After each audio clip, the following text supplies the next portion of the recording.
Okay, so we're here with Robert Garcia, head trainer of Brandon Rios. And Robert, tell us what the game plan is for Timothy Bradley and how you're going about it with Brandon. Look, Brandon, everybody knows Brandon is the type of fighter that likes to go out and look for the fight, and that's what we're going to do. We got to do it a smart way because we can't just go out there and make mistakes. Timothy Bradley is very, very smart and fast and has tremendous skills. So we got to do it a smart way. But yeah, that's what we got to do. Got to go out there and cut the ring and look for the fight. So Timothy Bradley can also be a brawler, just like Brandon, but he can also be a technical fighter when it comes to it. Do you think that is the game plan probably that Brandon's going to try to get him into his fight and try to get him into that brawl that we know that Bradley can do, and then just see if Brandon can take him down? That's what we have to do. We can't expect Bradley to do that right away. We have to make him fight like that because we know he's going to try to box. He's going to try to box for 12 rounds, but that's where we have to be prepared. Can he? Will he? It's up to Brandon too. The way Brandon's going to fight. Definitely. And tell us about Brandon's mindset in this fight, because in previous interviews he has been saying that he feels that he's being forgotten in the sport and he wants to get that next big win again. They go right back up to the top now that guys like Floyd Mayweather and Manny Pacquiao are on their way out. Those spots are open, and hopefully Brandon can go up there. Tell us about his mindset for this fight. Look, Brandon knows that this fight is very important. Brandon's last performance was sensational against Alvarado, and people seem to have forgotten or didn't give Brandon the credit that he deserves. All we hear is, Alvarado was finished. Alvarado didn't even train for the fight. That's not our fault. We went and did our job, and Brandon looked sensational. So he knows this fight is very important, but it's also going to be the same thing. After this fight, if Brandon beats Timothy Bradley and knocks him out or stops him, that's what we're going to hear. Bradley was finished. It's not that Brandon's that good. They might still rank Brandon 17 or 18 top welterweight in the world, even after becoming world champion. But that don't mean nothing to us. To us, it's just the importance of getting this big fight. The title fight is huge. If we win, Brandon knows that there's huge fights out there. Cameron Duncan is going to do his job, getting the best deal out there for Brandon. So it's been rumored too that if Bradley wins this fight, he could possibly be on a third showdown with Manny Pacquiao in April.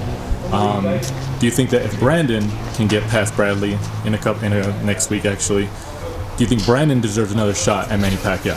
See, that's what I think I've said a couple times before. Look, it's okay for Bradley to get a third opportunity when we all know Pacquiao beat him both times very convincingly, but it's okay for Bradley to get a third opportunity. But if we say that we want Pacquiao next, people are going to laugh at us. So why even mention it? People are going to laugh at us because they're going to say, why would Brandon even want to fight Pacquiao when he already lost to Pacquiao? But Bradley has lost twice, even though they gave him the first fight. Everybody thought Pacquiao won, but it's okay for Bradley to get a third fight. So we're never going to please fans or critics. We are never going to please them. After this fight, whatever happens, if we're able to beat Bradley, then we just leave it up to Cameron Duncan. If it's a second fight with Pacquiao, if it's going up to fight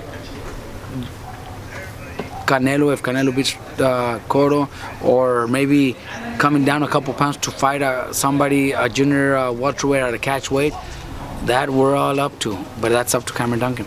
And Timothy Bradley just recently changed trainers and moved with Teddy Atlas after so many years with Joel Diaz. Do you think that's a bad thing just because he's so deep into his career, and do you think it's going to help him in this fight?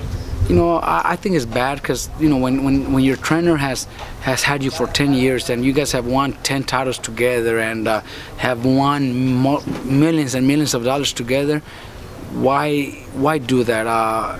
It was somebody that made Bradley do it, because I don't think Bradley would do it himself. I don't think that's a decision he made himself, but that's not my business. That's up to him. If it's going to hurt him, I don't want any excuses, and if it's going to benefit him, well, I don't see how. Atlas can't do much. A fighter that's been with one trainer for so many years and then out of a sudden in one fight, how can you learn more? Or like he said, he learned in 3 days, he learned more than what Joel Diaz ever taught him in 10 years. Well, who's he trying to fool? no boxing fan or no boxing person that's gonna believe that. Everybody's just laughing at that. So I wouldn't even have said that. Right. And then in terms of the fight on November 7th at Thomas and Mack Center, who do you think is going to be the bigger draw out of Brandon Rios and Timothy Bradley? Because my assumption is that there's going to be more Brandon Rios fans just because all the Hispanic community is going to be right behind him. I think 100%. The Latinos, the Mexican Americans, just Latinos themselves are going to be there supporting Brandon. I think Brandon has a bigger following. Bradley. I think even if we fight in his hometown, I think Brandon still get more followers than Timothy Bradley. Timothy Bradley's been that great fighter that hasn't had that following, and it doesn't happen often. But yeah, you could be a 5-time world champion and people just don't follow you, and it sucks to say, but Timothy Bradley's one of them. I think Brandon's gonna have the most followers there. Gotcha. And then one final question, Robert. What's your prediction for this upcoming fight? Do you predict a knockout, a stoppage, or do you think it'll go to the decision? Look, we're training to go out there and do our job, and of course, I think it's going to be for us. It'd be more clear to win by knockout. But what can I predict? The fans are going to enjoy a great fight. Brandon's always in great, exciting fights, and so is Timothy Bradley. So fans are going to enjoy the fight, and that's who's going to win. The fans, because they're going to enjoy maybe one of the best fights of the year. Sounds good. Thank you for your time, Robert.